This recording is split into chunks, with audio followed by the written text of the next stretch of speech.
Olá para você que nos acompanha. Obrigada por estar sempre por aí com a gente, acompanhando o que é destaque em Divinópolis e região.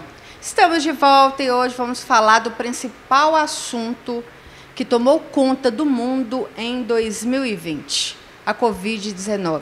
Covid-19 com 8 meses, assolando aí o país, o Brasil, Minas Gerais, Divinópolis não é diferente, mas agora vem uma esperança aí da população mundial, que é a vacinação.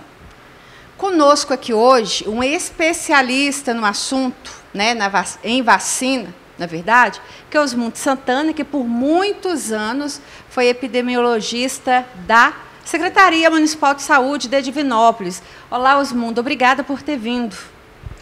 Boa tarde, Gisele.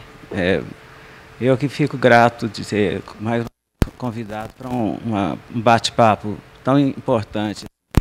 Então, Osmundo, você está aposentado, mas certamente tem acompanhado a pandemia aí do novo coronavírus, que transformou em 2020 em único, pode-se falar até hoje. As pessoas com medo, pessoas em isolamento social, muita gente morta, muita gente contaminada. Esse período, como que você avalia a chegada desse vírus, um inimigo mortal e invisível ao mesmo tempo? As pandemias, que se caracterizam por epidemias que atingem vários países, já aconteceram em anos anteriores, como, por exemplo, a gripe suína, que foi a pandemia pelo vírus H1N1, e, de alguma forma, o que a gente pode considerar é que existe um risco de que haja cada vez mais pandemias com maior frequência, porque, em parte, a grande razão da ocorrência dessas pandemias por vírus que até então não faziam parte do nosso elenco de patologias, por ação do homem, por uma ação de desequilíbrio ecológico, ele faz com que determinados reservatórios de vírus e outros agentes microbianos que existem em equilíbrio na natureza adquira a capacidade de passar de animais para o homem, posteriormente do homem para o homem, ou seja, a transmissão interhumana, e aí atinge proporções mundiais, tendo em vista a facilidade de deslocamento atualmente, que o vírus hoje ele anda de avião, então rapidamente ele se esparma por todo o planeta. Então, Osmundo, mas o mais importante agora da pandemia é o surgimento das vacinas. Os países estão vacinando, o Brasil caminha para isso. Qual que é a importância da vacina neste momento? Bom, a vacina ela se apresenta como o recurso que tem a eficácia necessária para o combate da pandemia. Não existe tratamento específico para a infecção pelo novo coronavírus, e além das medidas, vamos colocar assim, não farmacológicas, que infelizmente não tem sido obedecido com rigor, aí eu incluo a frequente lavagem das mãos, a adoção do isolamento social, do distanciamento, o evitar a aglomeração. E como a pandemia ela também teve uma consequente influência na economia, então assim, houve uma interrupção do processo de produção, um questionamento da linha econômica dita neoliberal, provando um ponto importante, que os países que tinham um sistema de saúde pública, eles se saíram melhor do que os países que não tinham esse componente.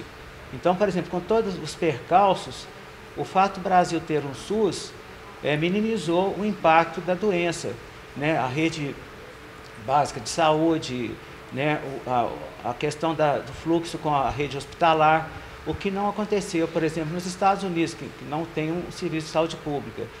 Então, a pandemia, ela ela, de certa forma, ela mostrou a fragilidade, né, das lideranças políticas no sentido de combater, né, um processo pandêmico de proporções nunca antes visualizado, uma doença nova, um novo vírus. Então, pôs em xeque a capacidade do meio científico de fazer frente, mas aí criou-se um conflito entre a ciência voltada para o lado técnico e a economia, né, que continua tendo toda a repercussão no sentido de mudança de relação de trabalho, etc. Osmundo, muitas pessoas ainda, por desconfiar principalmente de decisões políticas, de ações políticas, elas ainda têm certo temor em relação à vacina, não querem tomar. Para essas pessoas e também para o grupo, tem um grupo aí também anti-vacina, qual que é a recomendação sua como especialista no assunto? Como eu disse, as vacinas representam a medida que vai modificar o panorama relacionado com a pandemia. Infelizmente, o Brasil é um representante dessa vertente. O Brasil tem um programa nacional de imunização, o PNI, que é modelo no mundo inteiro. E o PNI, ele fornece vacinas para todas as faixas etárias da população, inclui criança, adolescente, gestante, idoso, etc. E após um período próximo, o PNI começou a ser, juntamente com o SUS, ele começou a ser sucateado, faltaram investimentos, né? E, como você disse, tem um grupo antivacinas instalado no mundo inteiro, né, cuja a expressão maior é nos Estados Unidos, que preconiza a não utilização de vacinas. É um movimento que conta com pessoas também da área científica, né? Infelizmente, o papel das nossas lideranças políticas caminha no sentido contrário do incentivo aos programas de vacinação. Então, nós tivemos, por exemplo, períodos em que as coberturas vacinais voltadas para criança e adolescente atingiam valores da ordem de 100%. E com isso nós conseguimos erradicar, né, a paralisia infantil, a eliminação do sarampo e manter sob controle várias doenças. Agora, com essa pandemia, né, o que se esperava era que houvesse a utilização de toda a experiência acumulada, né, a expertise do Programa Nacional de Imunização. E quando a gente observa o quadro no Brasil, você vê que houve uma polarização política relacionada com a vacina. O Brasil, infelizmente, ele está saindo atrás, né? A pesquisa foi feita, está sendo feito um investimento pesado no sentido de desenvolver vacinas em caráter emergencial. Isso já começou há mais ou menos 8 meses atrás. Então, os países que se organizaram, adquirindo insumos como agulhas, seringas, etc., planejando uma estratégia de vacinação, eles saíram na frente, né? Então, o que nós vemos hoje, enquanto já começaram os trabalhos de vacinação em vários países, são em torno de 46 países ou que terminaram a vacinação ou ainda estão vacinando. Inclusive na América Latina nós temos o exemplo da Argentina, do Chile, etc. O Brasil, pela excelência do programa, né, de imunização, ele já deveria estar iniciando um programa de vacinação voltada para o combate da Covid-19. Levando em conta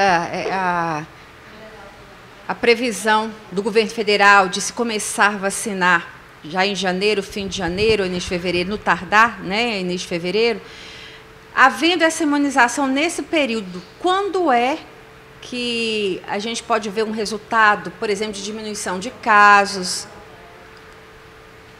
Em primeiro lugar, a gente tem que ressaltar, assim, por parte da liderança maior, né, que é o presidente, ele tem se posicionado contrário à questão da vacinação.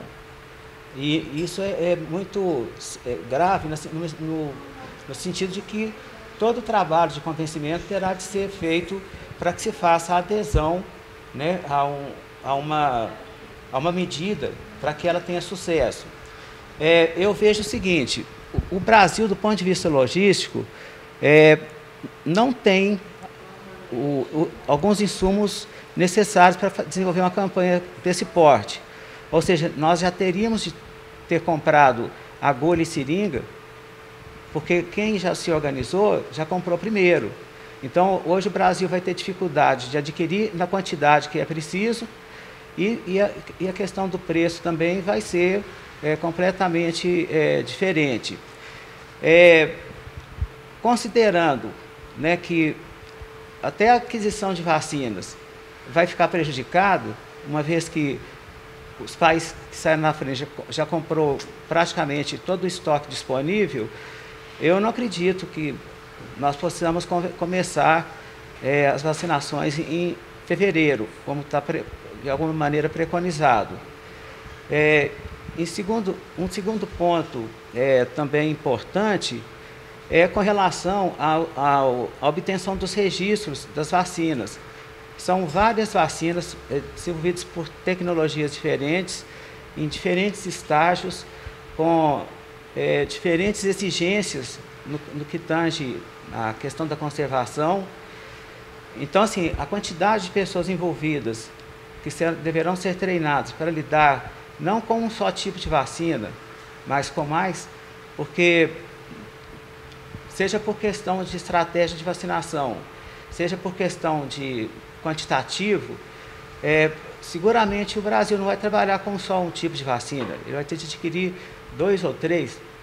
Tem vacinas, por exemplo, que exigem conservação em menos 70 graus centígrados. Tem vacina que trabalha com 2 a 8. O Brasil tem uma extensão territorial imensa e cada região tem as suas peculiaridades.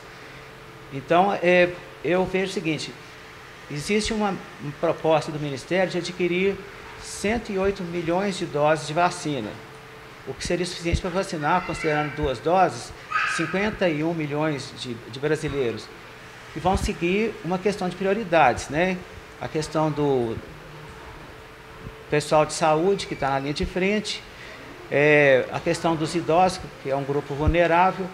Então, assim, seguramente, nós não conseguiremos vacinar eu acredito sim, vai ser difícil vacinar esse contingente, esse quantitativo até o final do ano.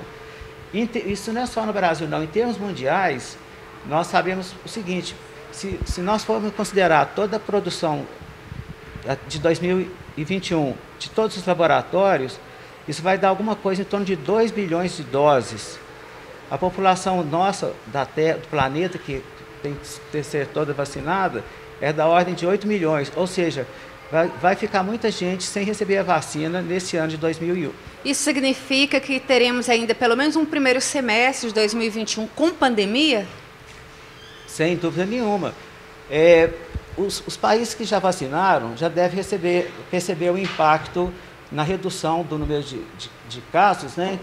Agora, aqui no Brasil, o que nós temos de alertar também é que nem as medidas mais simples, que são as chamadas não farmacológicas, têm sido colocadas em prática. A gente observa, né, na cidade onde a gente mora, nos eventos, que muita gente, subestimando a gravidade da pandemia, ainda circula sem máscaras, né? Não é raro você encontrar aglomerações ou a realização de festas sem considerar a questão da pandemia e a facilidade de disseminação do novo coronavírus. Então, a questão do distanciamento social e do isolamento social, só isso por si só já é um fator que vai contribuir para manutenção de altos índices, altos níveis de incidência da doença. Ok, então, Osmundo, muito obrigada pelas suas explicações. Eu que agradeço e estou sempre à disposição. Obrigado. E com Osmundo Santana, a gente encerra a última entrevista de 2020. Agora de Comunicação deseja a você um feliz ano novo, com grande expectativa de um 2021 bem diferente.